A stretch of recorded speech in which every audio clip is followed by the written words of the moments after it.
নমস্কার বন্ধুরা, সুমিতার রান্নাঘরে আপনাদের সকলকে অনেক অনেক স্বাগত। আজ আমি বানাতে চলেছি হান্ডি চিকেন।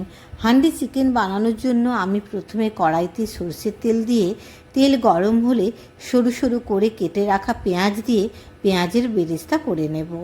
পেঁয়াজের বেরেস্তাটা তেল সমেত তুলব। আমি এখানে এই রেসিপিতে আলাদা করে ভাজা তেল ও কাঁচা পেঁয়াজ দেব না।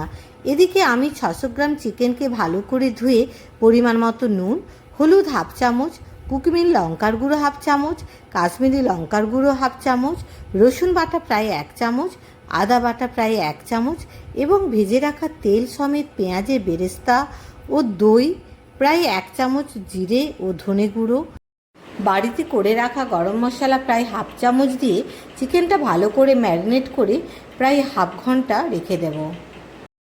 এবারে ম্যারিনেট করা চিকেনটা হাঁড়িতে ঢেলে তাতে গোটা লঙ্কা ও তেজপাতা দিলাম।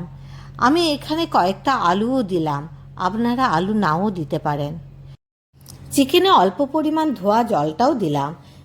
চিকেন ও আলুগুলো ভালো করে আবারও মেখে হাঁড়িটা ঢাকা দিয়ে দেব। আটার একটা মোটা প্রলেপ ঠিক এরকমভাবে হাঁড়ির চারদিকে দিয়ে লো ফ্লেমে প্রায় হাফ ঘন্টা কুক করে গ্যাস অফ করে দেব। হয়ে গেল আমাদের খুব অল্প সময়ে তৈরি হান্ডি চিকেন।